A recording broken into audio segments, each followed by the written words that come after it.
Welcome everyone back to another episode of Q&A with Sharon's son George. I was my mother's caregiver after she was diagnosed with Parkinson's disease. Sadly, she passed on 1/1/2020, so we started Together for Sharon.com in her memory and to advocate today for a cure for all those still battling PD and their families because no one is ever alone in this fight for a cure. Today's guest is somebody I call friend. We've known each other a long time and kind of feel we spent a lot of time together, but never got to really get to talk live. So it's really, I'd say the word is an honor, uh, Professor, I like to call you, and just an Mm, honor to have you with me, a fellow professor. Welcome, Michael. Thank you so much. I appreciate the invitation, and I'm glad we were able to get a chance to sit down and talk. So I'm looking forward to it. Me too. And we'll start off if you could tell us a little bit about yourself. But before that, there are so many people who do inspire me, including yourself. Also, I want to bring up the PD movers and some of our friends, the coolies, who I consider literal family, and there's a lot of individuals out there from PD movers that I really, Mr. Huckabee and his wife, I had the honor to meet at the Unity Walk. I do hope someday I'll get to give you a hug too at one of the walks in New York City. But maybe we could start off by just telling a little bit about yourself. Okay, well, thank you. My name is Michael Fitz. I am 51 years old. I got diagnosed with Parkinson's back in 2011. So at the age of 38, um, it really came as a complete shock to me. I wasn't expecting it at all, and it took, a long time to get diagnosed. It was really a challenge. I knew something was going on, but I couldn't really. It's really hard to articulate some things when going to the doctor. I kind of consider it going to the mechanic too. Your car, your vehicle is making this noise, and then you take it to the mechanic, and of course it won't duplicate itself. Same thing was going on with me. And really all I knew was I had a slight tremor, and it's kind of hard to talk about. I was kind of like in pain. My body was just like really sore all the time, and I just didn't know what was going on. So going back and forth with my primary care physician, she had me to take a battery of tests, and we still couldn't figure out what was going on. And so finally, after a year or so had gone by, um, I kind of like expressed my frustration with her and just the situation. She wasn't doing anything wrong, but I was just kind of frustrated because we couldn't determine what was going on. So I got her to refer me to a neurologist, and that's when I found out that I have Parkinson's. What was the feeling like from being a private kind of citizen to really now jumping into the world of advocacy because not everyone takes that path. I think it's so important and really a role model decision because there's so many like my mother who battled Parkinson for 15 years and she really was private. If you have the word in the dictionary in our education system of private, that was my mother. In a way, I kind of wish she wasn't because maybe she would have seen there are other people and that no one's alone in this. Yeah, I can actually relate to that. I used to be a very private person, almost to a fault. But once this diagnosis came, and I just started kind of like going through the process and learning different things, my total attitude has like really changed. It's really turned around because I feel like, well, let me say this too. One of the things that I find challenging, or I found challenging, is I really don't consider myself a public speaker, and I'm really an introvert. But going through this process and just meeting different people made me realize the importance of sharing my story with other people because you never know if somebody is going through the same thing or struggling or what have you. So I kind of feel like I have a responsibility to share and to advocate with people, no matter if it makes me feel a little bit uncomfortable. The uncomfortable part is not necessarily sharing the diagnosis. It's just kind of like just getting out there and not knowing what to expect. And I'm really happy, for lack of a better term, that I have the opportunity and the responsibility to share my story with others because it's been a blessing to people. And I'm sure that you've experienced this too. People come up to you and like just really are very kind, and they're saying things like, "Oh my gosh, I'm so glad that you shared your story because I'm going through the same thing, or such and such is going through the same thing." So I really take it seriously, and I do it as much as I can. In fact, yesterday I was at a program where I was speaking about our local Parkinson's awareness committee, and the outpour, and people were like, "Oh my goodness, thank you so much for sharing. My such and such has Parkinson's, and it's just really important. And you have said some of the same things that I've been trying to share with their love member. So I just really take it as an honor, just like you said, just sharing as much as I can. And pardon me too, because I'm probably going to be babbling a little bit. I like it. I have a I have a tendency to do that. So I don't think so. I think like we know we have a conversation. That's why I love this show. We're really just here to advocate together. And I think what everyone does is really just a beautiful thing. And I think one topic I actually wrote a blog recently is loneliness and how Parkinson's, you have a right, diagnosis, caregivers are affected too, but it's not just the symptoms, which is one kind of basket. Then you have the other symptoms, mental health and emotion, and also psychological. And I know we met through social media. I always say this, so 99% positive in social media, then you have the right. 1% negative. So we only bring up the positive, but I always wanted to ask you, because we speak a lot and through social media, is there one, avenue you like? And do you think if TikTok is banned, is that going to be really a crushing defeat to the Parkinson's community? Because I never used TikTok in my life until just a few years ago when I found this beautiful Parkinson's community on there. But it's amazing around the world how many people are actually out there, but they're all there to support one another, which I think is so beautiful.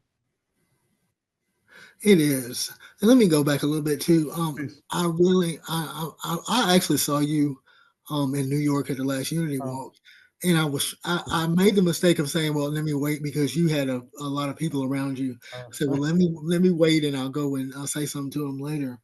And that was a mistake because I never did get a chance to go back over to you, and I had to catch my flight. But I said if I ever get the opportunity again, which I should because I'm planning on going to the Unity Walk this year. I'm like you. I need a big hug. I really want to thank you for the inspiration that you've shown. You're doing an amazing job yourself with advocacy, and I consider it an honor and a privilege to sit down with you. So just um, your story is just incredible. So just keep doing what you're doing. You're making a difference in the community, definitely. I appreciate it. And I'm again honored that we became friends, because sometimes it's interesting. I always mention, unfortunately, I lost my mother due to Parkinson, but I don't currently have Parkinson's. And there's a different population of me who lost a loved one due to Parkinson's. And often Mm. some individuals move on or kind of, I guess get back to life. But I don't believe anyone should ever be forgotten due to Parkinson's. And I think their memory lives on through us. And that's why I won't stop until there's a cure for everyone in the world, until it's at your doorstep. So that's really my goal. And I don't, as you know, hopefully it's funny because in 2024, 25, you see someone like me, it's like, he must want something. But then when you come to know me, I don't accept money. We send it all to the Michael J. Fox Foundation, American Parkinson's Disease. So, but it's sad in some ways. And I'm actually writing on that now about how sometimes you're actually shunned in a way for wanting to help if you don't have Parkinson's, or if you really, obviously, I can't bring my mother back. I wish I did, but there's still so much more to still fight for. And I don't find, moving forward or putting things to the rest till nobody ever feels alone and no one has to go through this battle alone. So, me, I'll definitely be right next to you advocating till the cure is at everyone's doorsteps. Absolutely. And I also wanted to mention something else too, the importance of social media that you're discussing. I tell you the thing that I did that kind of really like somewhat jump started my advocacy. I've been doing I've been doing it for a little while, but what I did was I compared to kind of like coming out, so to speak. So I decided one day to write like a I guess a message on Facebook about my struggle and my journey. And like I said before, it was just overwhelming, the people and the outpour. And see, there were a lot of people like me that, would consider themselves a private person and, like kind of keep that in. But once again, not to, be so redundant, but we have a responsibility to share, our experiences so other people can avoid going through some of the pitfalls and the challenges that, I had gone through and other people had gone through. So I can't stress enough how important that is. Um, it was a challenge too, I guess, going through it and working. And, obviously you're in academia as well. Um, it was a little tough for me, especially because I kind of felt like my executive functioning was depleting. And, when you're an executive or a faculty member, you have to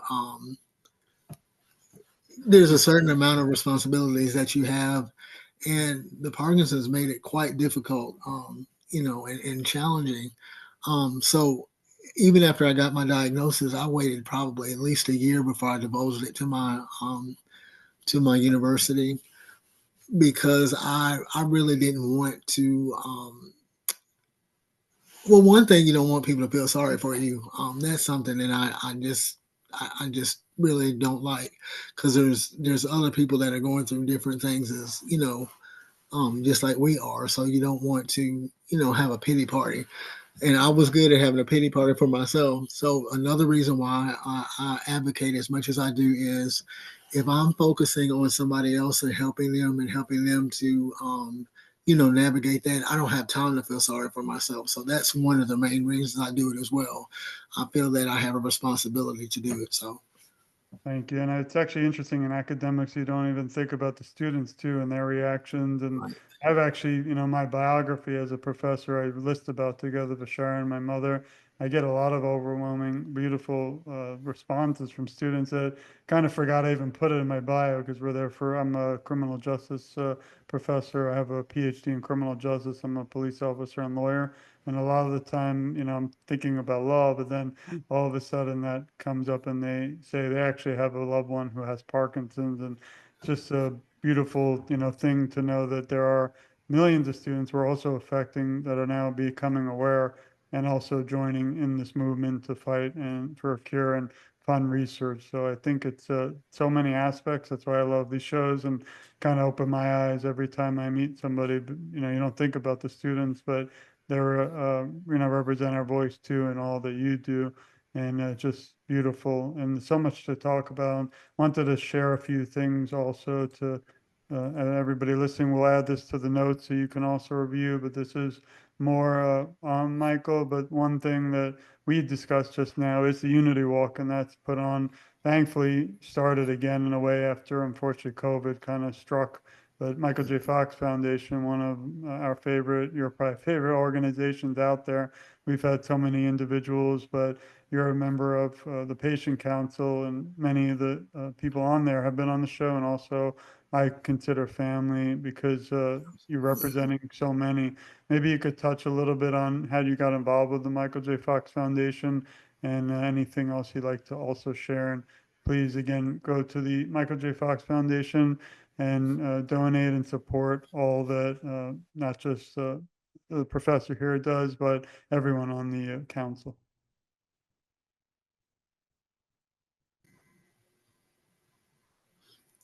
Oh, we got disconnected. Are you back? Okay. We go live here, so we can continue on. Okay, sounds like a plan. Um, my first Michael J. Fox interaction was a program that they were having here in the state of Alabama, where I was, and it was called "The Changing Faces of Parkinson's," and so they asked me to speak on that topic, and I had never done anything like that before. I was like, oh my goodness, I was so nervous. I didn't know what I was going to say, and they really put me at ease, and they also put me in a situation where I felt comfortable because I was on a panel, and I have discovered that that's one of my favorite favorite formats is to do like a panel discussion because you have people up there with you and it just makes you feel more comfortable. And believe it or not, when I spoke at that event, I didn't have time to be nervous. I wasn't nervous at all, and there were so many people out in the audience. I was about to say the congregation because I'm thinking about church Mhm. too, but the audience, and because of the way that it was done and the questions that people ask or whatever, I was just I was I'll just say I was hooked, and I just knew then that that's part of my responsibility is to do advocacy work.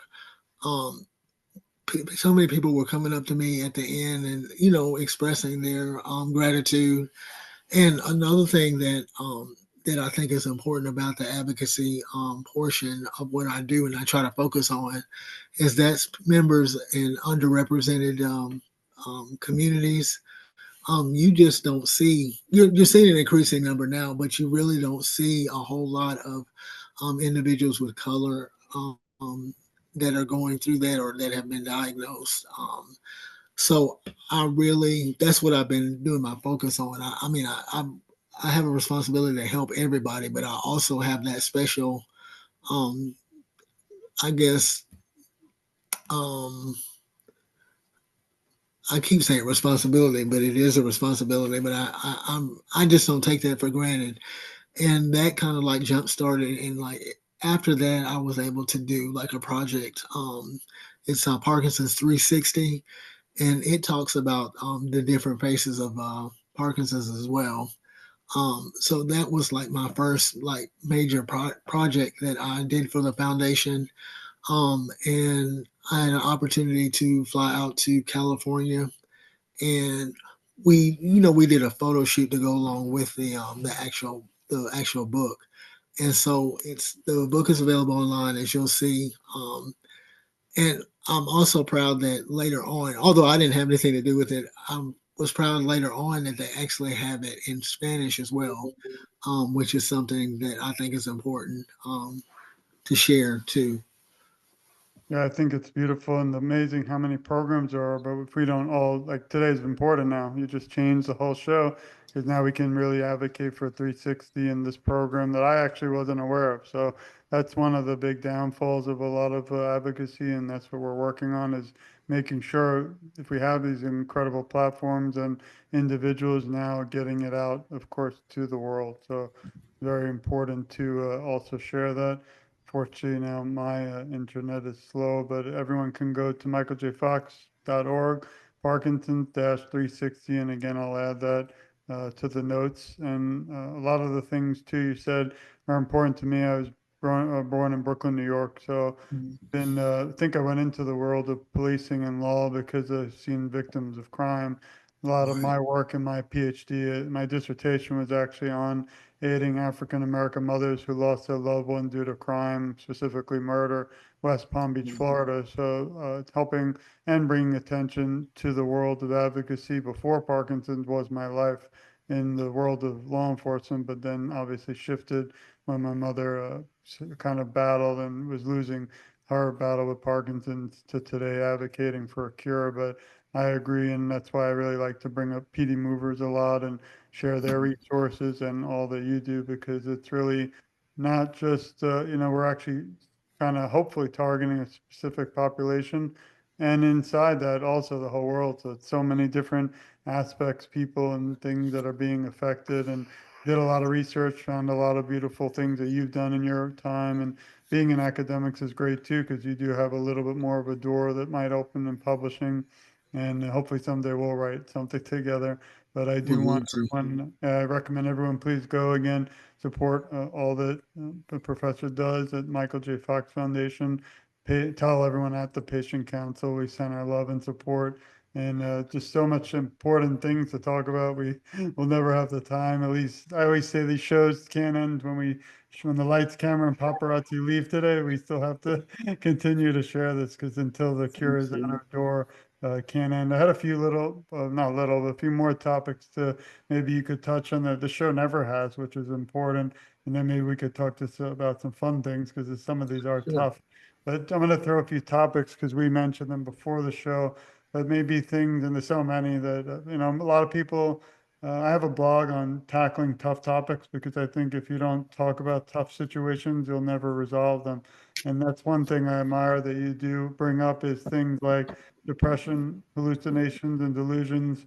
Even I've never seen living alone talked about or dating with PD and then retirement. That's too many. But I can picture a blog from both of us on every single one of those, and I probably will now, right? But maybe you could touch kind of in general about some of those because they are topics that people are kind of facing, but no one talks about. I don't see, and no offense to the big organizations and things, but I don't really think I've ever seen something about really living alone or even, I saw something recently about, the topic of sex and PD, but I've never seen dating. So I think these topics have to be discussed. Absolutely. And in all fairness, let me mention this too. There are a couple of organizations that speak about them, and I actually was on the one that brought it up to some of the to the organizations. There's something on I think Davis Finney. Mhm. I really don't want to start naming people because I'm going to end up forgetting. But there are some that are out there. And I think one of the reasons why people kind of like jumped at it was the fact that, like you said, it really wasn't being discussed. Yeah. And that's why I thought it was important. Because, that's one of the reasons, once again, to advocate because, you want people to be able to relate to the things. And I just knew that out of all the things that I was hearing, I would hear about people having caregivers and, mostly their spouse or somebody that they have, actually in the house with them, and that's just something that I just don't have. And I'm not complaining about it or whatever, or whining about it, but it is what it is. Um, and the thing about Parkinson's, you have to be careful because it can kind of like cause you to like fall into a deep depression if you let it get to you, and you can kind of like isolate yourself, and that's probably the worst thing that an individual can do is isolate themselves. Which is why I tried not to do that, and that was one of the primary reasons why I started going to support groups. Mhm. So when I got the invitation initially for the support group that I was affiliated with, they told me, they told me about it. I actually wasn't interested at first, but I ended up changing my mind and I went to the place where they were meeting. And I say this a lot, and I'm serious, but it's almost a comical thing too, because when I went in the room and kind of like observed, all I saw were like what I told them I saw old white people, and it was kind of funny because they said, they came back later and said to me, I understand the white, but who are you calling old? And that just kind of like endeared us to each other. And people still come up to me and mention that to me, and how funny that was. And like I said, I definitely didn't say it to be disrespectful, but it was kind of like an icebreaker to, later on when I was talking to people. Um,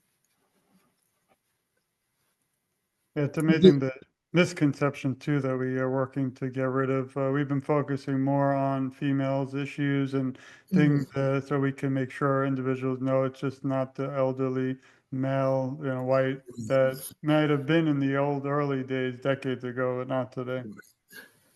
Yes, it's definitely the face of it has definitely changed, and we have to kind of like talk about that and keep that in the forefront. As far as dating is concerned, dating is really a challenge anyway. Um, with things going on typically, but if you add a neurodegenerative uncurable disease, that adds a total new set of difficulties as well.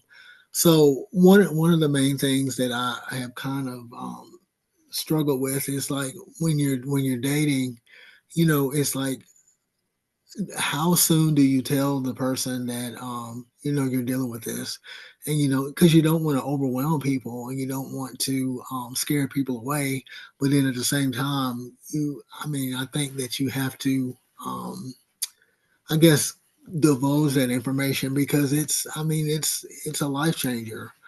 Um, but like I said, I still kind of like struggle with that about when to tell or and see, whenever I have any, I guess, any type of intense emotion, whether it's like laughter, sadness, anger, it makes my tremor more prominent. And then, people get this panic look on their face, and it's like, and that just makes me more nervous, and it just makes it. It's like a an avalanche. It just starts off with a little pebble or snowball, and it can kind of like just balloon into something else. So that's one of the reasons why I chose that topic to talk about, and hopefully some people would get something out of it. And whenever I have the opportunity to speak and advocate on different topics, I try to pick some that aren't as common or typical. If you understand what I mean. Yeah, I do. And again, I'm really grateful that you do talk about these because it's the first time and I like, I tell you, I'm honest here, but we wrote down each of these topics because kind of shocked that I never thought about them, even retirement. I call them taboo topics, but they're not even that taboo. It's not like, the most famous ones that are tough to talk about are death with dignity and things like medical marijuana, which is not as taboo anymore, thankfully. But I think again, by talking about these, you're reaching people that are thinking about them, but it's not kind of coming out of their mouths yet. And now when we do, it will. So I think it's an honor again that things that you discuss and really the thresholds and boundaries that you're pushing, but for the good. So thank you again for that. No problem. And just to piggyback a little bit on that, and I won't speak on it this long, but I just wanted to mention it. The whole intimacy part is what really gets me. That's pretty tough. Like I said, whenever you have any intense emotion, it tends to make your symptoms worse or more pronounced, and that's why I don't want to say I like to talk about it. That's why I do talk about it.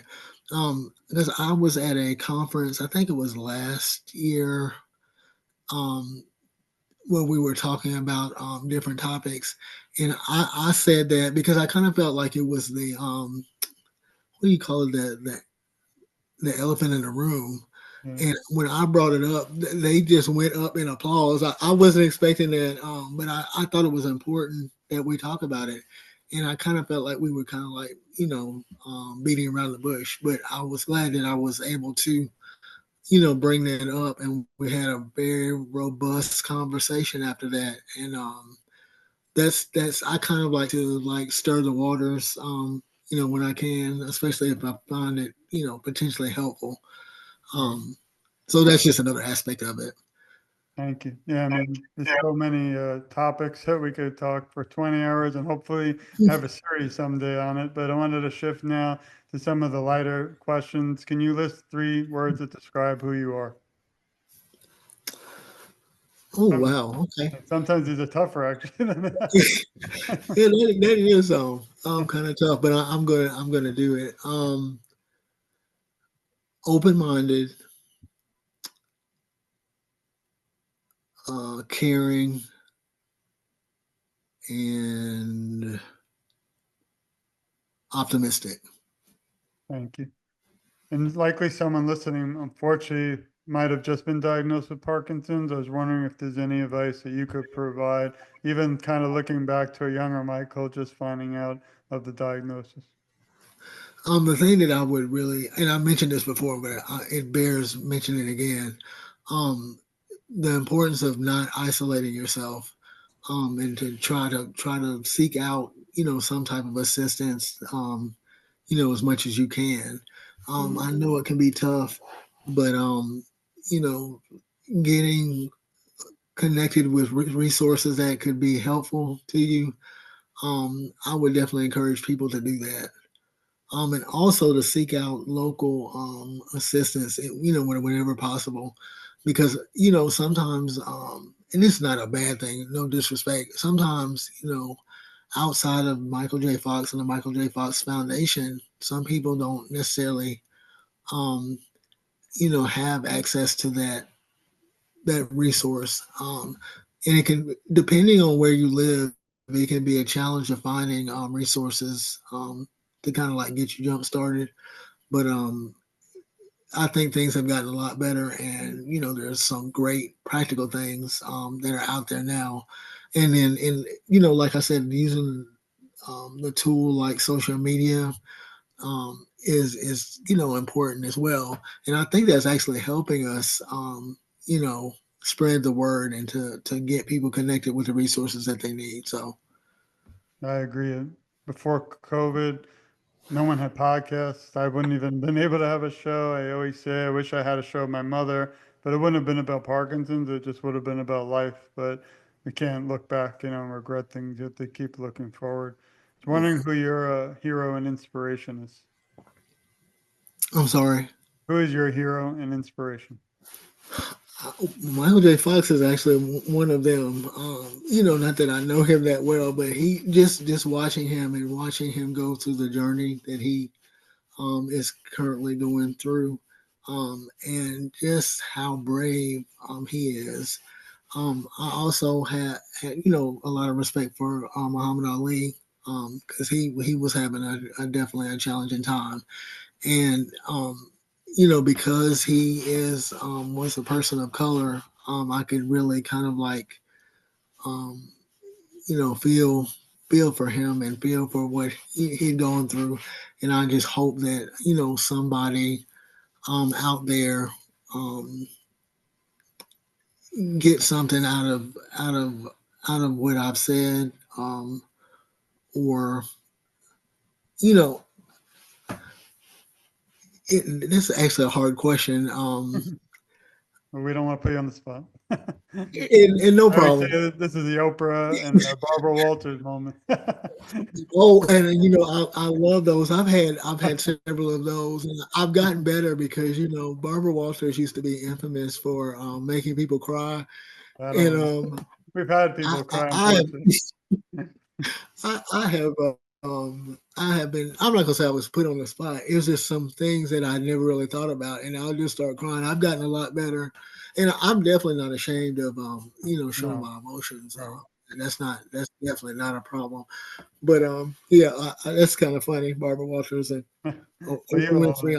I almost cried the other day on a show too because it's just touching. Because this is life situations, people's lives, and urgent. That's why I think it's great to do what we do. But I always want to keep saying how urgent it is for everyone listening to share this because again, we don't want anything but for others to know that we have to end this disease as soon as we can, and not just kind of hanging Absolutely, out, wait around, and wait till it's absolutely. just happened. That's not going to work. We have to make a difference, and I think you're doing really incredible job at that. And I was wondering what you've mentioned a few times, just a few more questions, but what Sure. drives, motivates you? Because some days, as you know, are struggle. It could be tough. You're working still. And then there's those moments where you might need help and you might feel alone, but now you have me and everybody listening to support you always with 24/7. But I was wondering, what's that little thing in you that drives you to not give up and just motivates you to keep going? One of the main things I must admit is in my faith. I'm a man of faith. That definitely helps having people around me, such as that. So I kind of like draw on that. I try to draw from family as well as strengths. Um, and just to give an example of, there's my I have an aunt, which is my dad's sister, that has Parkinson's, and you know I wouldn't wish that on anybody. And I'm glad that she has another family member that can kind of like relate and help her, to a certain extent. So there's times where she asked me, questions about, medications and that kind of thing. And I've been able to share with her. And I always, kind of preface it with the fact that, I'm definitely not a physician, but there's still some information that I can share with her based upon some of the things that I've gone through, and I'm very proud of that, and hope that something that I say to her from time to time, might encourage her to move forward because it's definitely not easy. Yeah. And let me mention this too because I'm not sure if I did mention it. It reminded me of something that you just said. Um, Back in September, I actually retired, so I'm no longer working. In academia, I'm not really working. Period. Congratulations. Thank you, thank you. It was a challenge. It was kind of like mixed emotions. I definitely miss a lot of the people that I had a chance to work with. Um, but my job was stressful. If I'm being honest, so it was probably time for me to step aside. Um, the university that I worked for, the University of Alabama at Birmingham.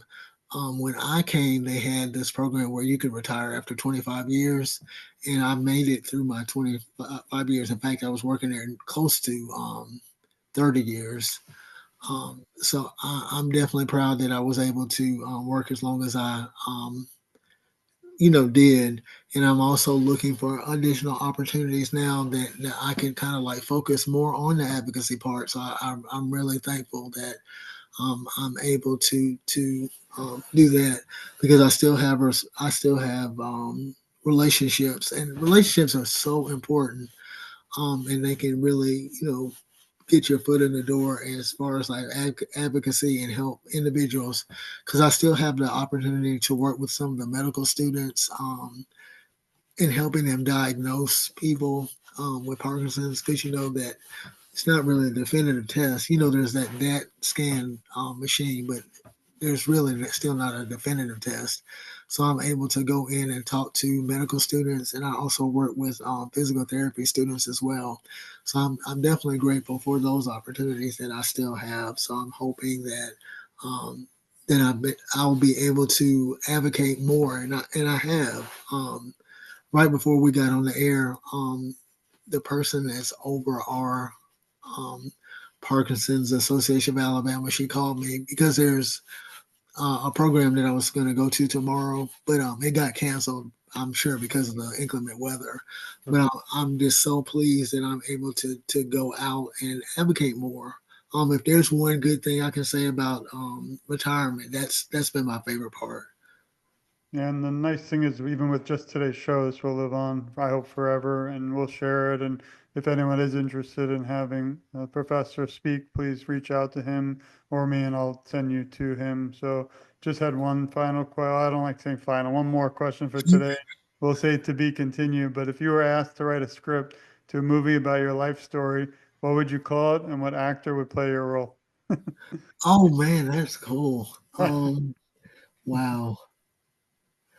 So I will say this. The title of it would be "Shaking but Not Shaken." Um, and actor.